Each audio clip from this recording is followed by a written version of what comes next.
Nous allons parler ce soir du Zimbabwe où les tarifs de l'électricité ont été multipliés par 4. On va évoquer aussi le Bénin qui a ouvert un dialogue politique et pour quels résultats, ce sera la question.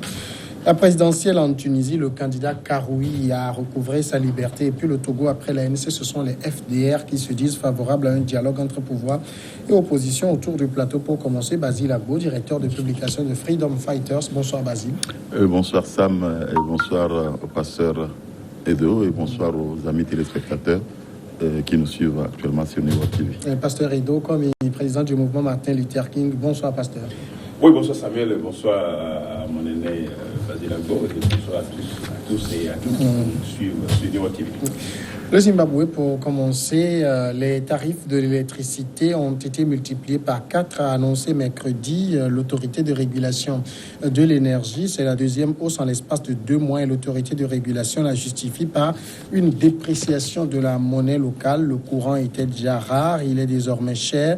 En pleine pénurie d'électricité, les autorités quadruplent le prix du kilowatt pour le porter à 1,6 $ zimbabwéen. Cette hausse fait suite à une première augmentation des tarifs en août dernier. Les autorités la justifient par donc la dépréciation de la monnaie.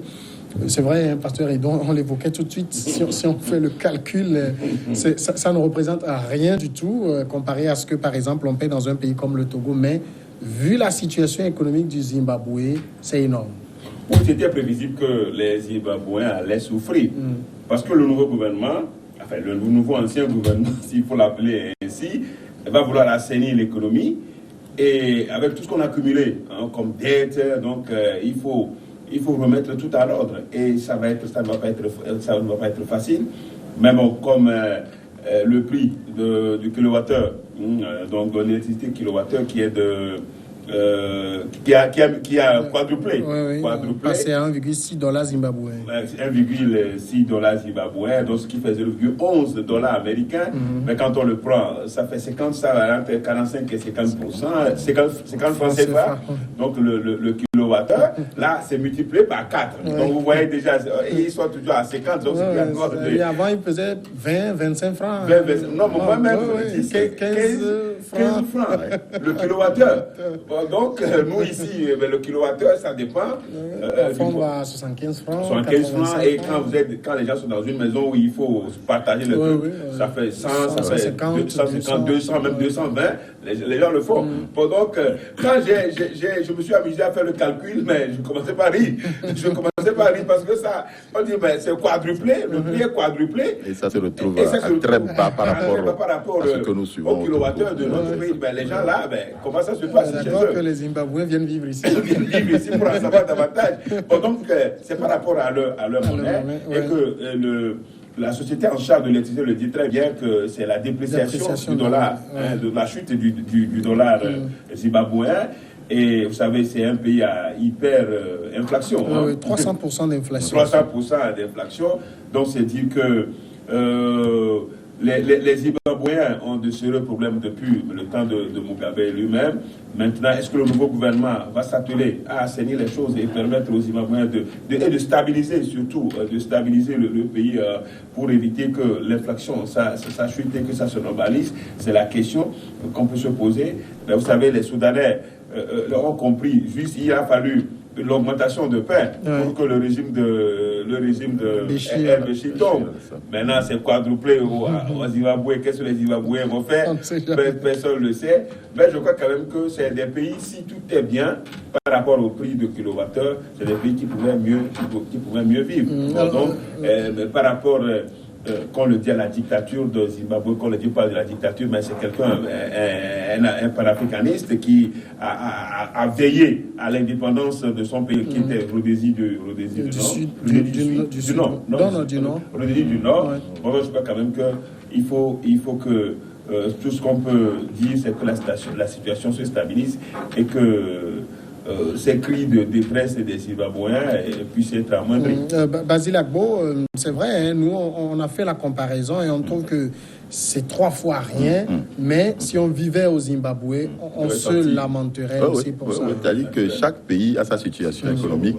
Et ce qui fait qu'aujourd'hui, lorsque les Zimbabwéens sont en train de crier, c'est normal. Parce que voilà, les gens qui quittent 38 et qui vont à 1,62 et leurs conditions de vie étaient adaptées à ce qu'ils avaient comme ressources.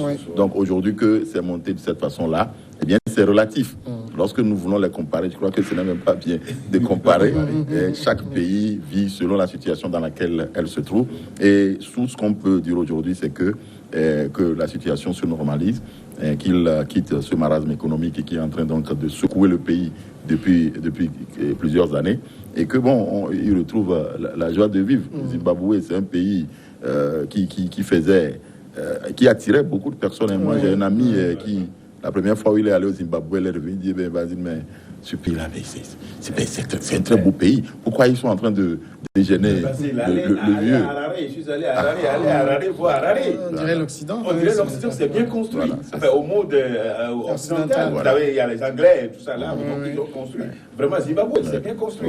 Oui, ils ont fait du travail là-bas. Voilà, bien construit, mais économiquement. Oui, économiquement, exemple. Oui, c'est vrai. Économiquement, vous savez, les réformes agraires qui ont dépossédé les Blancs des terres, alors que c'est eux qui avaient tous les matériels, les techniques de culture.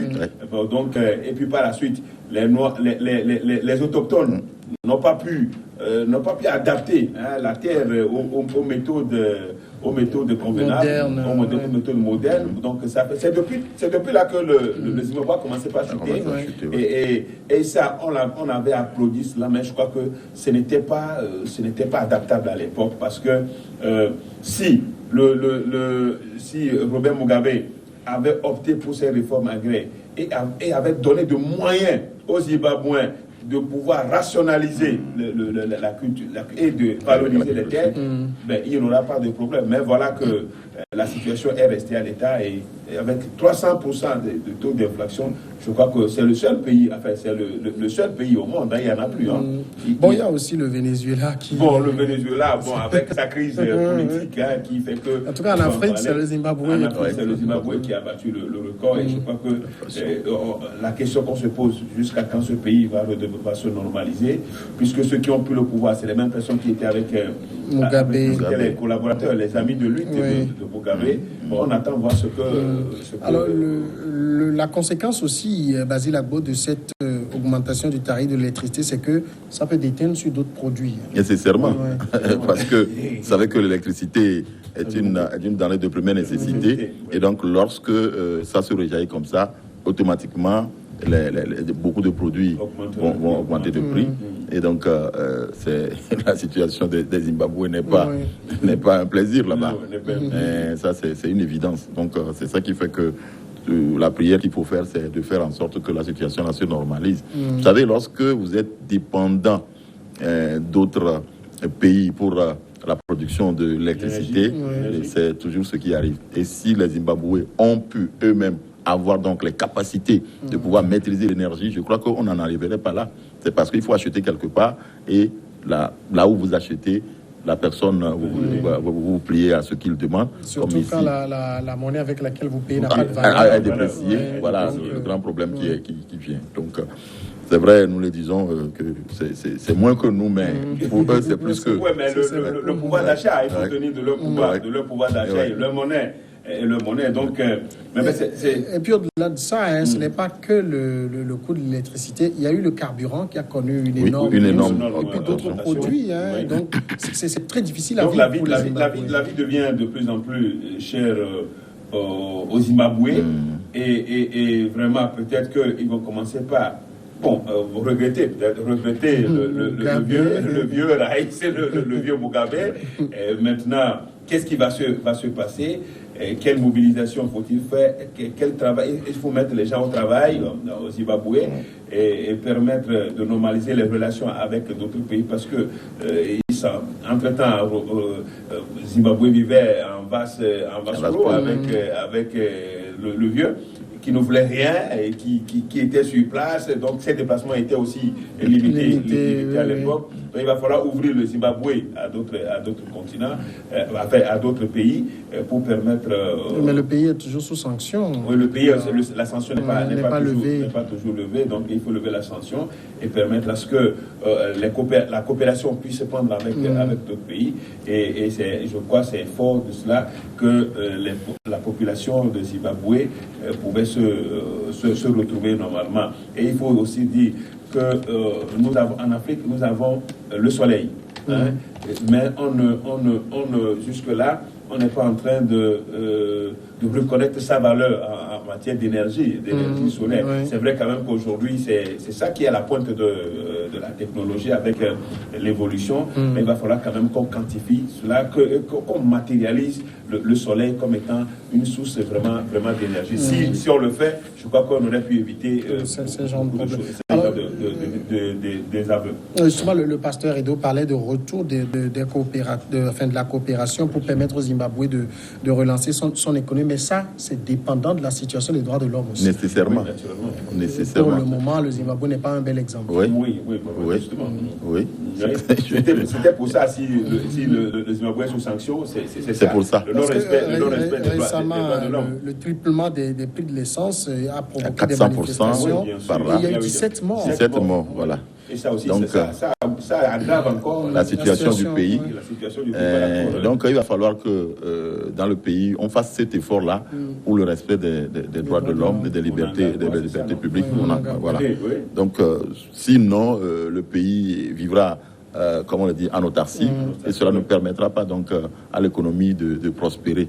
Et donc, c'est nécessaire, c'est important que le gouvernement prenne sur lui de rétablir donc la situation du respect des droits de l'homme et pour que d'autres personnes qui ont envie donc d'investir dans le pays puissent également arriver pour ne serait-ce que remonter un tant soit peu l'économie du pays et pour que les situations comme celle-là qui sont en train de vivre là soient reléguées en arrière.